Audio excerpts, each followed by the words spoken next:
I'm talking to a guy, Chris Bent. Chris is down the Goldie, and I believe his house is probably the best smelling house on the Gold Coast, mate. Would that be right?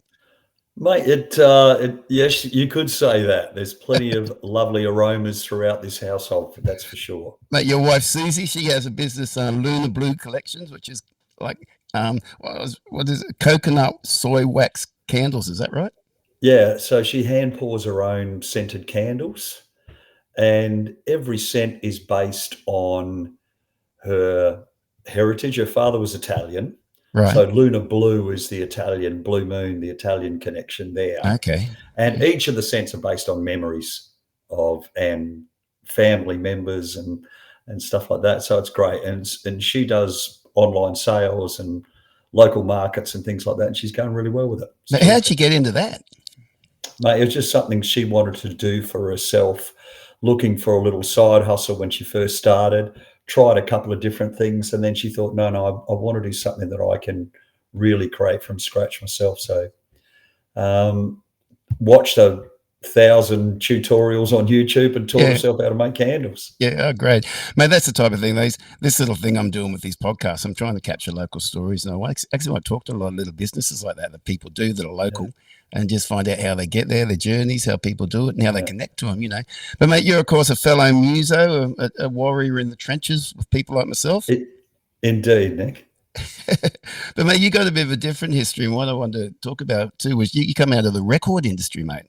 Often you'll get musicians going into that game, but did you start as a musician first? Or? Yeah, absolutely. Look, my musical journey started as a 12-year-old singing and playing the guitar in church sort of thing, as a lot of people do. In that period, in that sort of early 70s period, you remember there was a nun out of Adelaide, Sister Janet Mead, had an international top 10 hit of a folky pop version of the Lord's Prayer. Lord's Prayer, yeah. Well, I didn't realise she was Australian. Oh, yeah, wow. She was from Adelaide, Sister Janet Mead. Yeah, right. And off the back of all that, they started doing these youth masses in the church. Yeah. And so on Saturday evenings, once a month, rather than having the old lady at the organ there playing the traditional hymns, they'd have all these teenagers there soaring away on their nylon string guitars and singing these sort of kumbaya type folk songs. And my mum, who had all been, we were practicing Catholics and were always heavily involved with the church. And my mum said, you got to learn the guitar so that you can play in the church. So signed me up for guitar lessons, bought me a $100 Aria nylon string classical guitar. Yeah. And off I went on the train to my guitar lessons every Saturday morning. Mate, the crazy thing about those guitars too, the necks were so wide on them. Without little hands, we were trying to get doing the G chord in those days on those big things. Crazy, mate. Did you? Sorry, I was just going to say I was 12 years old when I started, so I wasn't a little kid, Yeah, right. Yeah, mate. Did you have much to do with like that Christian rock scene back then? Because the first concert I ever went to was a Larry Norman concert, and did you know any of those artists like Randy Stone? No, look, it wasn't really the Christian rock thing. The Catholic thing was a very folky type thing. And out of that, that musicianship that I started to develop, once I got into high school, I connected with some guys there. And when we were 15 and year 10, as it's called now, or third year back then, we formed a band at school. Yep. And that band evolved into a working band in Adelaide, teenage rock band. They became one of the biggest sort of show bands doing corporate gigs in Adelaide. Yeah. Then we went on to do original rock. And then in 1983, we came up and did the Queensland circuit for Graham Hutchinson. Circuit, Graham, of course. I lived on that. We played up and down the Queensland coast, as you know, all of those venues from Coolangatta to Cairns out to Mount Isa. Yeah. 3 weeks at a hotel, 6 half-hour sets, 6 nights a week. Yep. Just doing covers. And we did that for 2 years until the band disintegrated. And when the band fell apart, the other guys went back to Adelaide. I stayed up here. And that's when I started working for Festival Records in 1985, and then went to CBS in 1986. And of course, 85, that was the time you were involved with Festival, had some releases there. Yeah, I was just getting started then. So, so at CBS, Barry Ball, was he running it then at that time? Look, by the time I went over to CBS in September '86, Barry was already at Toombul Music Right. and So, well established there, and doing great things. And he was one of the first guys in Australia to do the major shopping centre in-store appearance. I think Cliff Richard was one of the first acts he had there. yeah, well, I did. I had a chat with Barry a couple of weeks ago, and people can see the Yeah, episode up there, and it's a yeah, great story. terrific bloke. Real good, and as a local artist, because I, like you, mate, I very very similar story. I had my first band out of school, and we had a great music teacher at Kedron High School, Mary McDonald, and she was like, I was in the jazz band, the folk band, the stage band, and she helped us start our rock band, and we had out of that came a band called the Waves, which was the first thing we started gigging live with out of school, Right. and then got on the circuit, and it was like you in all those towns, and I've spoken to a few people about this, but it's amazing that whole Hutcho circuit, how many great bands there were around them, because we all were playing all the time. You got good at your craft and Absolutely. you learned how to do it. And it's a real And the thing. other thing was, Nick, through that period, as you'd know, when you played, a lot of those hotels had the big Aussie touring bands coming Yeah. through. Now, this was You the had to support it. golden era of Australian rock. Yep. So, like the band, my band Centaur, it was called. Oh, you're We did, Centaur. I think. Okay. Yeah, of course I remember Centaur. Okay. Well, we did, of course, we did 4 residencies over the 2 years at Bombay Rock in Surfers Paradise. Yeah. Now, that was a real mecca for the Aussie touring bands. Mm-hmm. And if a touring band came through, we would do 2 or 3 sets to open the night, and then the touring band would come on. Yep. Otherwise, we'd do our 6 sets. But in that time, particularly somewhere like Bombay Rock, we supported the who's who of Australian rock at the time. Yep. Everyone from, In Excess, Jimmy Barnes. This was immediately post Cold Chisel. Yep. Mondo Rock, Midnight Oil, Australian Crawl, the Radiators. Yep. All of the above, all of those Aussie bands. And it said it was the golden age of Australian rock. And just those bands were just constantly on the road and always playing at the pubs and clubs to great audiences. And mate, you learn, because when they would come through, you'd have to pull your production down, your PA and lights down, and theirs would go up, and they'd have to put yours up again.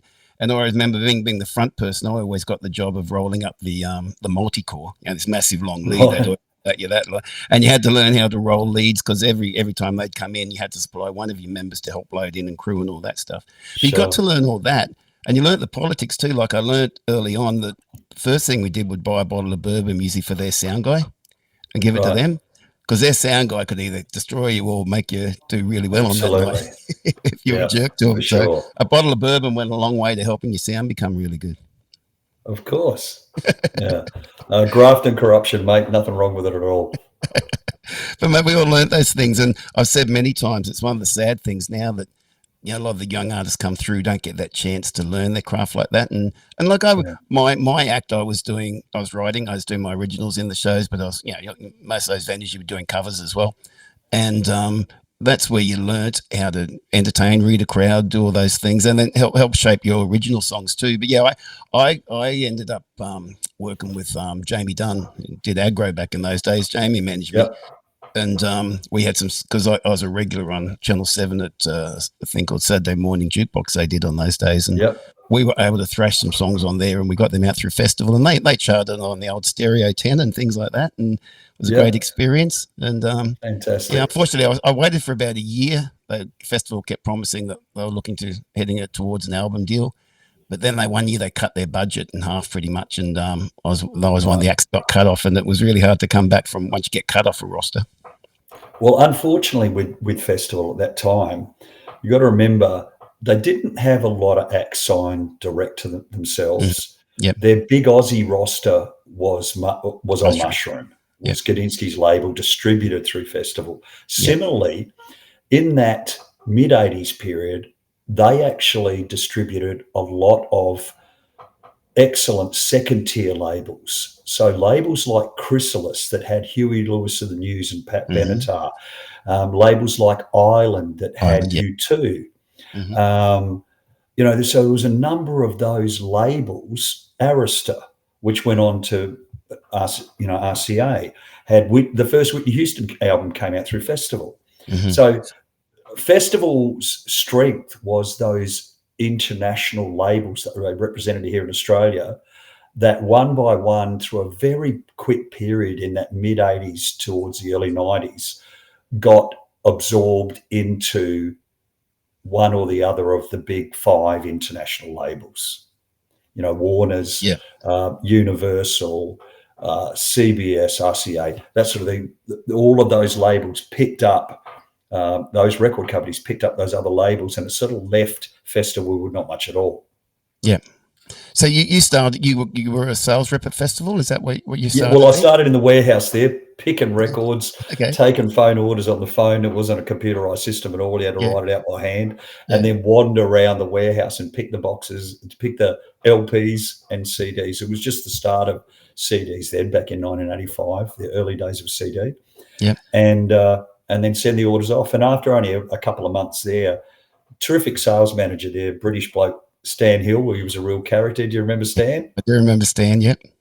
Fantastic guy. So he was the sales manager, and he said, "Look, we're doing a bit of a reshuffle of the reps.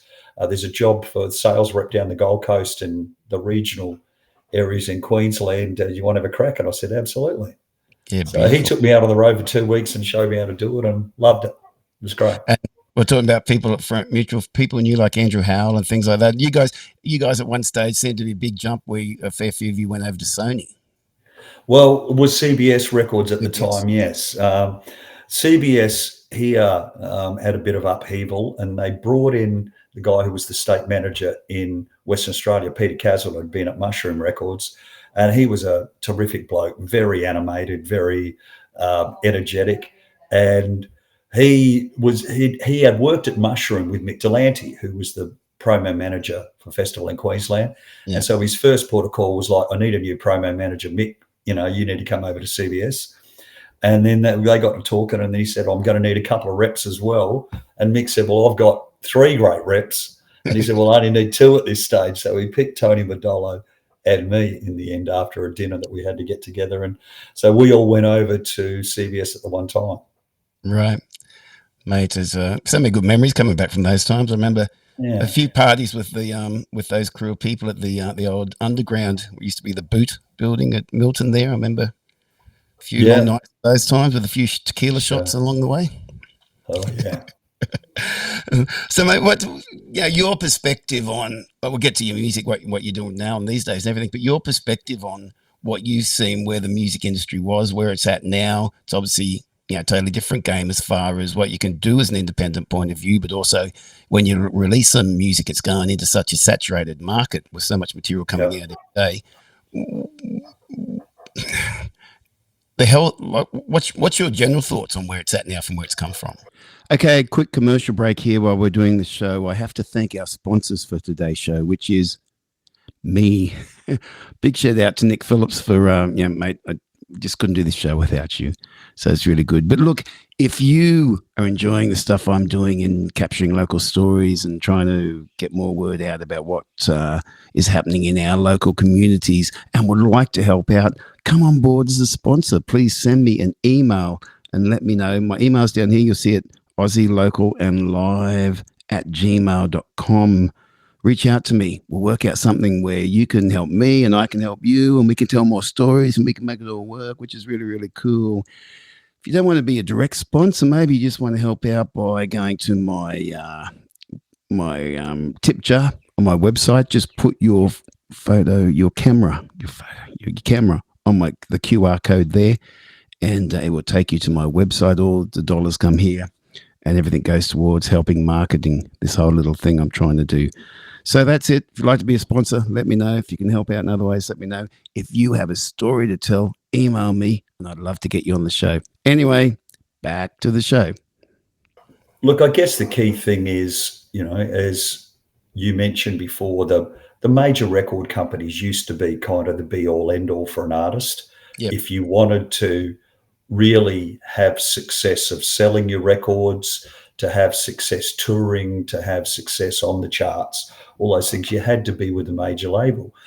Look, the major labels, the way everything's gone now with the internet, with social media, where it all goes now, the labels are all but redundant now, and if you've got your act together and you expose yourself right on social media and that sort of thing. You see so many artists that are good live, and they promote themselves well, and they build a following, and they can be very successful really without what would have otherwise been that traditional support of a major label. Yeah. And you ended up at Sony. You ended up as national marketing manager, weren't you? Or Look, I was not quite. It was general manager of strategic marketing, right. which catalog marketing and compilations. Now, some of your listeners here in Australia would recall that the So Fresh compilation series, which big time. was released the first one was released in September of 2000. Mm-hmm. And I led the team that basically put that together and then marketed that series. And it was incredibly successful here in Australia, to the point where I got invited to various conferences around the globe in the Sony Music Network to speak about why So Fresh was so successful. Yeah.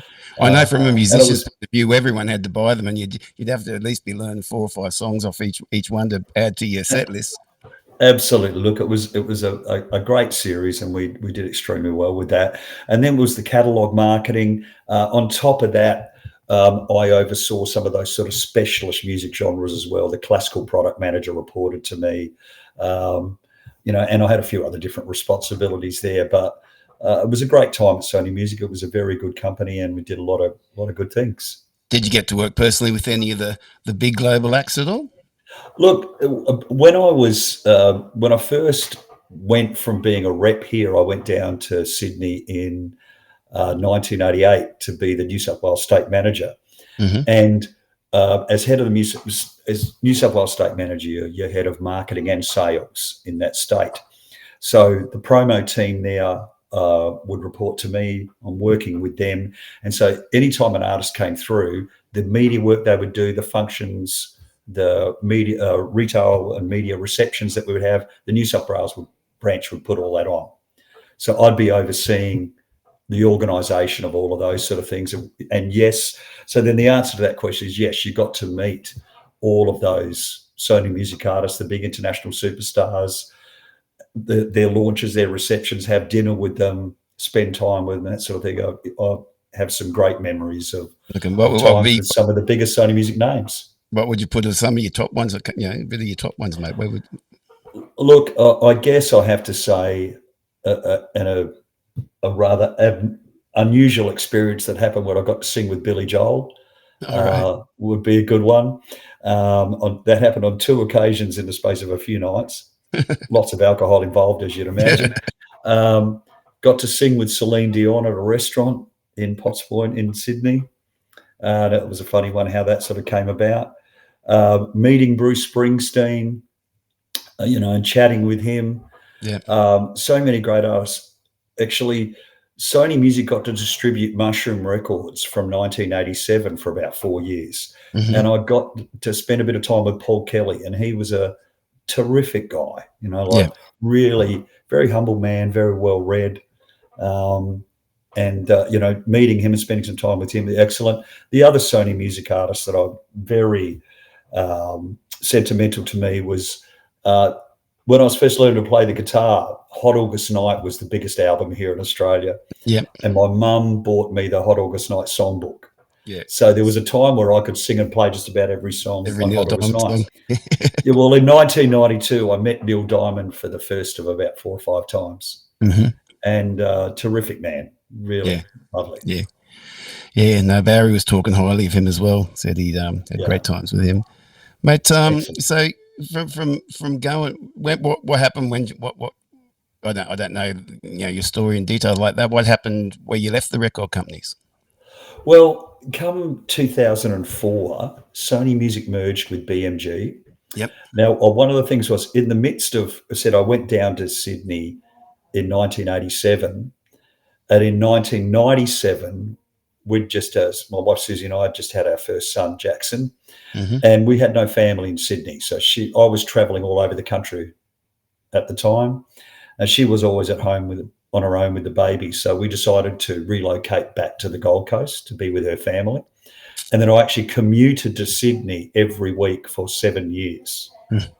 So, on the 6 o'clock flight out of Coolangatta every Monday morning. It's amazing how many of the same faces you see on that flight.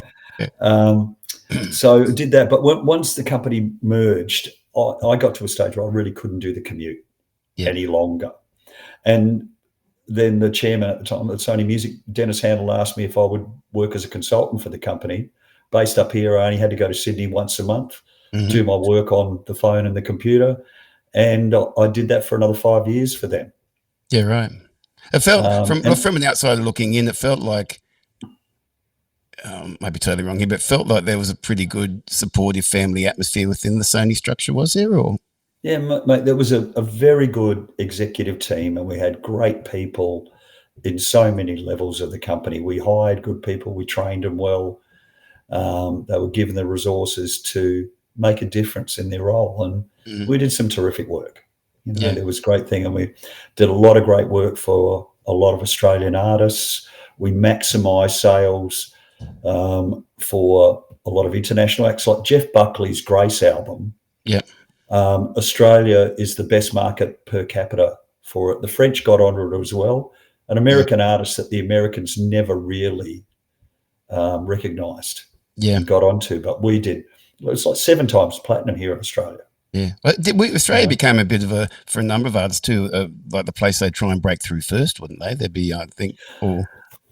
Yeah, look, I think, I don't know if it was so much tried to break them through first. I think it happened that they did break through first.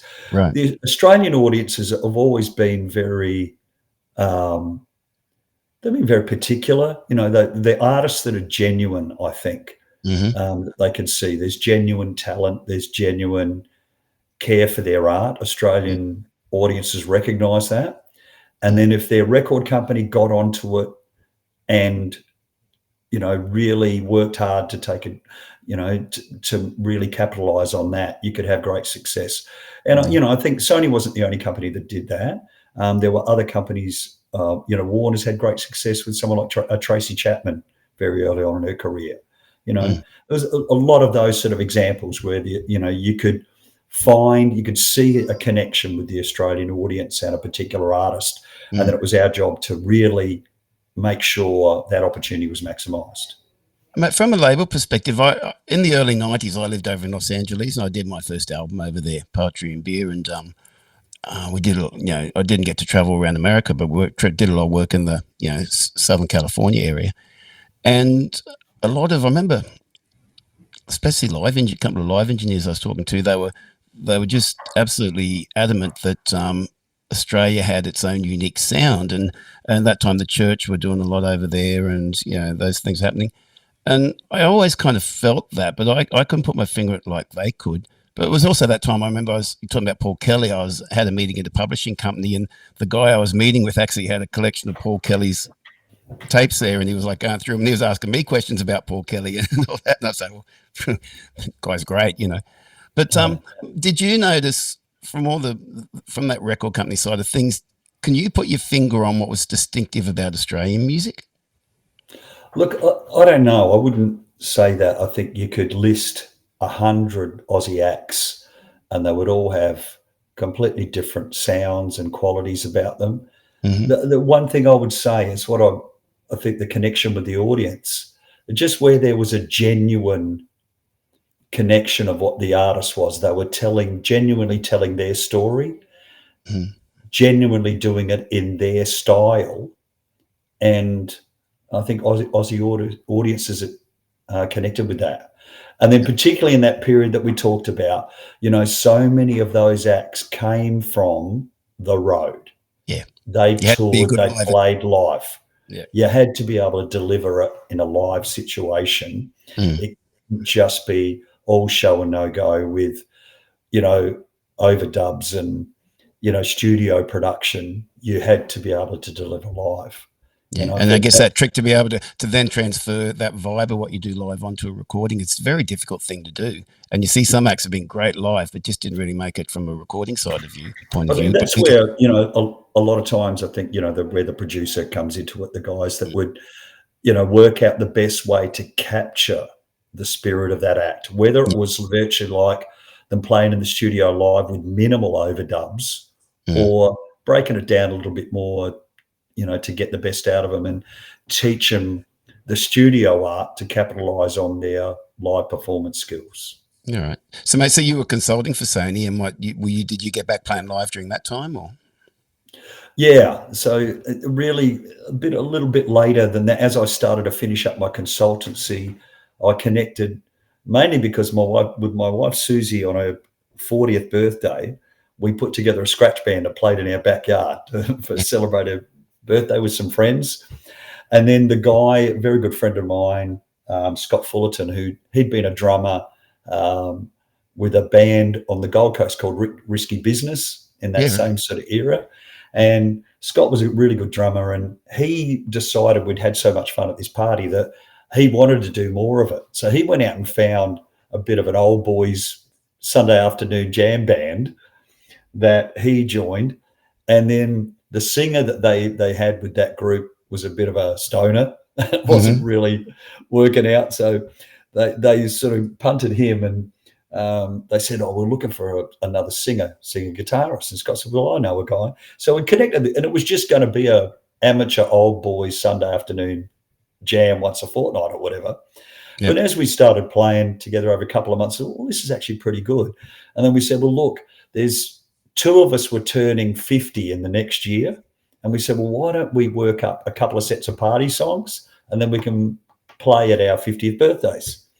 And out of that, we sort of evolved into this band that then played 50, 60 gigs a year, just covers around the pubs and clubs on the Gold Coast. Yep. And out of that, then I started working solo, and I'd never worked solo before. I'd done a little bit of duo work in my days in Adelaide with Centaur, but started working solo, just vocal and guitar at just some little pubs and a couple of charity events I did first up, and footy club and stuff. And then there was more and more of that. I was getting to a stage where I was doing, a couple of gigs every week. The Sony consultancy had finished, and then I was sort of doing some day jobs that, to pay the bills. But I was desperate to get back into music full time. And post-COVID, I was able to then go full time with my music, and I now do like average 5 gigs a week. Yeah. As solo, duo, or my 4-piece band, Charlie Bravo. And so, it's about 250 odd gigs a year sort of thing. And this is what I do, and I love the fact that I've got the privilege to be able to share the joy of music with people all over Southeast Queensland. It's interesting too, when you go from a band to a solo, people often would think that it's easier to get up there solo because haven't got everything else around you. But actually solo is, you've got nothing to hide behind when you solo. It's you, your guitar, whatever, and that connection to the audience. Yeah. And, most of, band stuff was my early day stuff. Most of my life's been as a solo artist. And, I don't think people don't realise actually it's quite a complex little challenge to make it work as a soloist. And as you said, look, the key thing is particularly for your vocals, you've got nowhere to hide. There's, it can happen in a band that in the overall energy of a band, the drums, the bass, multiple guitars or whatever, lights, PA system, the whole thing. Yeah, the whole thing is the vocal doesn't necessarily have to be, and often isn't, front and center. And so it can hide a multitude of sins, so to speak. But when it is just your voice and your guitar, and look, I do have a couple of little electronic tricks I don't use. There's a lot of singers that do what I do, because I do some of the morning melody things at the RSL clubs and stuff like that, playing for that older market. But a lot of guys use backing tracks. I don't do that. It's not my thing. But I do have a little Beat Buddy drum machine, which has got some great sounds on it for the people that want to dance, gives a nice solid beat. And I've got a TC Helicon H1 harmony pedal, just set for third above with the level of that harmony just behind my voice, just to give it a bit more light and shade. Yep. And so it's got to be, there's kind of nowhere to hide, as you were saying. It needs to be your voice and your guitar playing needs to be the front and center. And also it doesn't always come down to the technicality or the quality of the voice often too. It's about that little X factor that you can bring into how you're actually getting that bit of emotion, or you're getting that connection to an audience, or reading where the people want to go and what they react to, and then being able to take them on a little journey, even if it's 3 or 4 songs in a row, just finding those little things. Absolutely, Nick. You're so right. Look, I've said this time and time again. Throughout the history of music, some of the most successful artists aren't necessarily technically great singers. No. Bob Dylan, is not a great singer, but his songs, the way he tells his stories, the emotion and spirit that he embodies in his songs when he performs, that's what takes the audience with him Yep. on that journey. Mark Knopfler, brilliant guitarist, in the top 5, top 10 guitarists of all time, not a great singer, but his songs, he speaks a lot of, it tells the story, and again brings people on that journey with him. Brothers in Arms is still in the top 3 or 4 selling albums here in Australia of all time. Even though he's such a great technical guitarist, at the same time, as soon as you hear him play a few notes, somehow it's Mark Knopfler. There's something about his feel or his touch. It's like if you hear Bob Dylan sing a few notes, it's Dylan straight away. Knopfler's got that in his guitar playing as well. And I mean, obviously, Eric Clapton had that, and a lot of other players now, went on to play a lot like Eric. So he wasn't quite as distinctive. But Knopfler, still to this day, you hear him start playing something, you go, instantly, that's Mark Knopfler. And I'm not sure what that is. There's something there that, does it. And it's so with vocalists, it's that little something that makes you, separates you from everyone else and connects with people and gives them that little bit of a different experience. Absolutely, Nick, you're so right. And I just think it's about, a lot of times it's about the repertoire that you choose that you can do justice to, something that you're not trying to sing outside of your range, screeching away at the top of your range when, it sounds like the singer's not comfortable with it. You're comfortable, you're confident in your vocal performance, and the overall repertoire, as you said, is right for that audience. Yeah. And you mentioned reading the room and reading the audience and where do they want to go and take them on that journey. Talking to Dan Whittam the other day, and he does a lot of work in actually helping young artists get their early stuff together. And one of the things I mentioned to him, I think one of the important things, like a lot of young artists or any artist will think, they've got their 40 or 50 songs that'll cover them for a night. Well, that limits you immensely. If you've got 400 or 500 songs you can use, then you've got the freedom within playing 30, 40 songs a night. You've got that freedom to really move the audience where you need to go through with that repertoire. So I think that... Absolutely. Yeah. Look, I often tell this story where I can do about 150 songs off the top of my head with no charts or anything like that.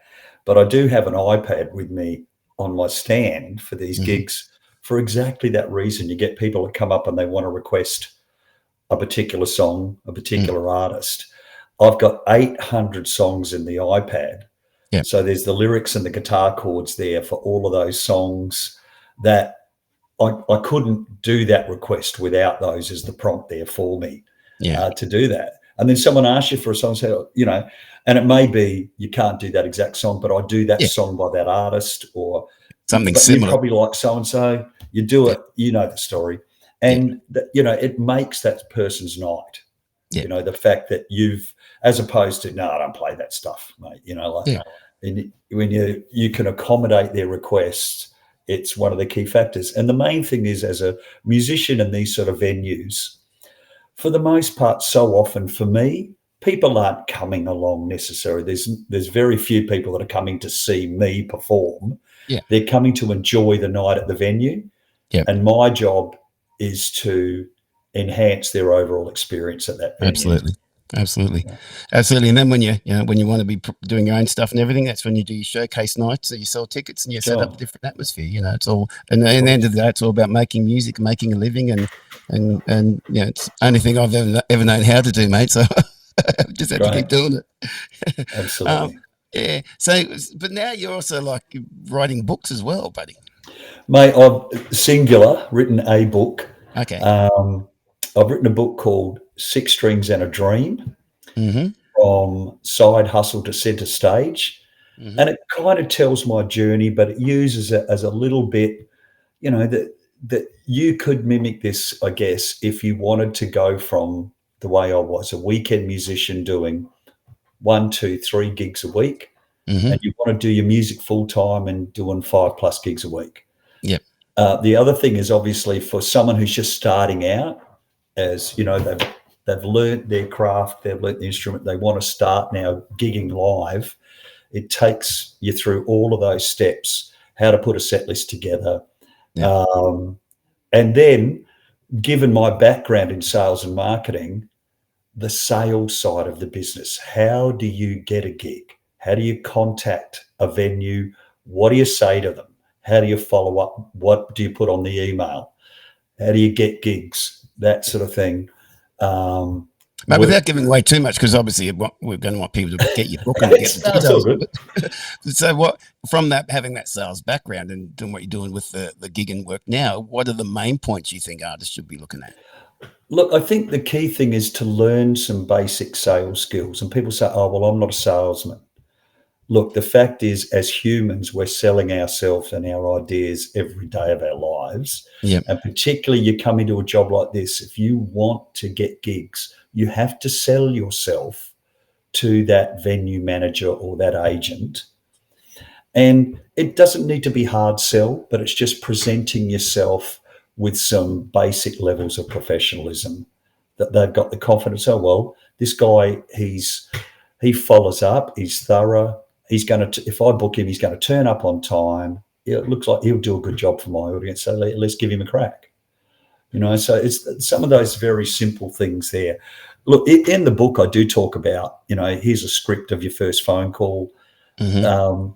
Here's the text you could use for your first email and follow up and things like that for people that haven't had any real background in sales or marketing. That could be useful to them.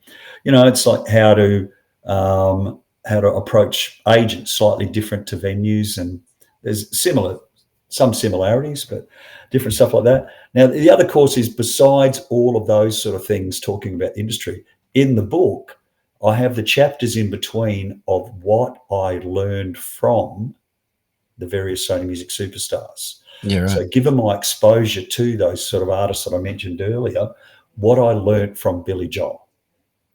You know, so that, from a musician's perspective, the things I learned from them, you know, what I learned about them sort of up close and personal with them.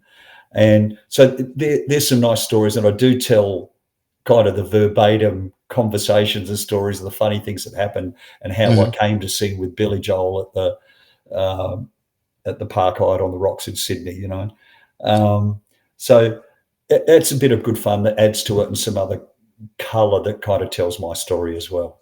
Mate, did you find, so when I was in LA doing my first album, I was working with some guys called the Robb Brothers, who owned a complex called Cherokee Studios, which was like one of the top 5 studio complexes in LA. We'd be in there recording, and there were 5 studios in the complex, and you know, you'd be in there one day and I'd be tracking in one room, and then you had like Gene Simmons producing Lita Ford in the room next door. You had the Spin Doctors in, you know, the main room, and you had Ice-T doing an interview with MTV in the lounge and all this stuff. All these famous people around doing their thing. But the interesting thing was, because everyone was there working and playing and doing their stuff, it's not like they were being on stage being superstars. And actually, you found out how normal most people are that are at that level. It's just things have fallen the right way for them, or careers are going the right way, but they're normal people. You know, they're like away from the spotlight, and the egos aren't there. They just could be anyone I'm talking to in Brizzy or Gold Coast, you know, same thing. Absolutely. Did you find a similar thing when you were dealing with them in labels? Absolutely. Look, I've mentioned Billy Joel a couple of times now, but Billy's kind of summed it up for me. The first time I met him was actually a reception here on the Gold Coast at the Sheraton Mirage. It was the Stormfront tour, and we had this beautiful reception for him and the outside area around the pools, and they had this big ice sculpture of a baby grand piano and all that sort of stuff, you know. So I was talking to Billy, and I said to him, how do you handle the fame and the adulation, and, you know, kind of not let it distract you from your job, you know, and what you do, and you know what you want to do next, of, you know, writing songs for your next album and stuff like that. And he said, look, it's really simple. He said, everybody's got something they're good at. that's something that's their thing. And he said, Billy was big into his motorcycles, and I think he also, like, there's some like Ford Mustangs or something like that he collects, or something. I can't remember what brand it was, but he said he had a buddy who was a mechanic who used to work on his bikes and his cars for him. And he said, this guy can make an engine sing. And he said, I can't do that. He can do that. I can't do that. I'm just a guy who sings a bit, plays piano, and writes some songs. But when I finish work, 10,000 people applaud. What's that all about? Yeah. And that was kind of his attitude. That it's just, he happens to be, his talent was in an area that does draw the fame to him. Yeah. But in his head, his talent's no more significant than this buddy of his who's a brilliant mechanic. Hey, quick commercial break. Big shout out to our sponsor for today's episode, which is me, Nick Phillips. Look, I've got to thank myself so much. I couldn't be doing the show without me. And if you get a chance, check out the sponsor's website, www.nickphillips.com. Check out my music, my videos, my bio, all that stuff, and maybe contact me and book me for a gig. That would be great. But thanks, Nick, for your sponsorship. Back to the show. Yeah. And on that grassroots level too, you take that to, like, often I'll talk to, as a local artist, we've all had many times where you play into a room and there's hardly anyone there and you're sort of going through the motions and thinking, what am I doing here? But at least and it's easy to get down and depressed about that, but you do have to pull it back and say, well, I'm still getting paid for doing what I love doing. Like so many people, live quiet lives of desperation where they're, forever trying to get away from what they're doing to what they really want to do, but never quite get there. And I think we have to always count that as a blessing, So, mate, your book, you were telling me you're self-publishing it. So how's that work?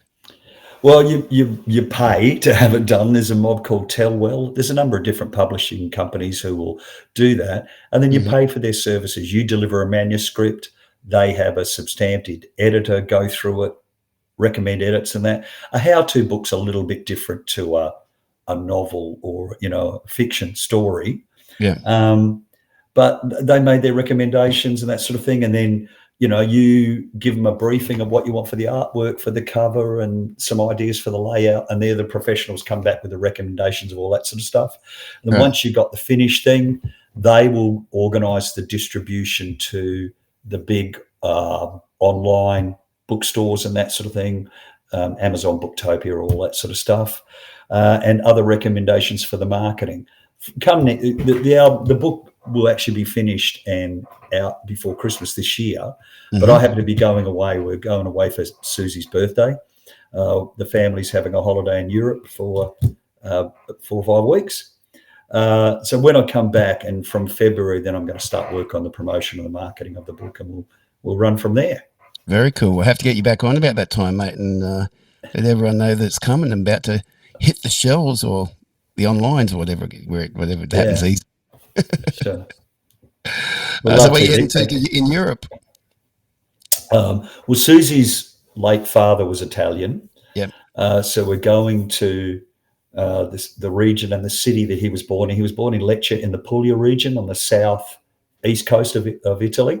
Beautiful area. So having some time there. And then from there, we're back up to Florence, Trieste, where he actually grew up. Rome first, I should say. And then we're going to Venice, and then we duck out of there and we're going over to Dublin. I've got a little bit of Irish heritage on my father's side of the family. So we're going to have a look there. London, Amsterdam, Berlin, back to Rome, and then home. Oh, very cool. Yeah, so good fun. That's very, very good. Well, mate, I'm going to edit up and put on your Facebook and things like that. But you let me know anything that you would like to let people know about, and some photos, and we'll put them on there as well. For sure. Where people can find out where you're gigging. Is there anything that we haven't raised that you reckon you'd like to be bringing up? No, mate, I'm happy with all of that, mate, as a casual chat, that sort of thing. And then obviously anyone who's interested, there'll be, more that they can find through the socials and website and any of that sort of stuff, so it's all good, mate. Thank you very much for the opportunity of having a chat. Right, mate, it's good. Now I'm going to start doing this little habit, and when I talk to people and winding up, you don't have to get too deep and full on and go on for hours on it, but mate, what would your message to the world be? What would the Chris Bent message to the world be? Mate, the thing that I've learned, and my wife sort of got me onto this probably 4 or 5 years ago now, the biggest quality, most important quality you can have to be happy in life is gratitude. Mm-hmm. And like, as I said, I'm so grateful that I am privileged to be able to share the joy of music with people. Yeah. You know, every week of my life, you know, with what I get to do, and being grateful for what we have, mate. If you're born in Australia in the latter part of the 20th century, you've kind of hit the jackpot. You know, we're not living in a part of the world where people are dropping bombs in your backyard. You're Mm-hmm. not living in a time in history where there's no cure for basic illnesses. You know, we're so lucky, you know, and, you know, you've got a roof over your head, you've got some food in the fridge, you know, you can go out and meet friends out somewhere and enjoy their company and that sort of thing. We've got so much in life to be grateful for. And when you've got gratitude, I think, in your heart and that sort of thing, it just puts you in a better frame of mind to then see opportunities as they arise. Very cool. And take advantage Gratitude. I like that, mate. Well, mate, we'll wrap it up on that. Thank you very much for your time and all the best with all you're doing. And we shall catch up again soon. Good on you, Nick. Thanks, mate.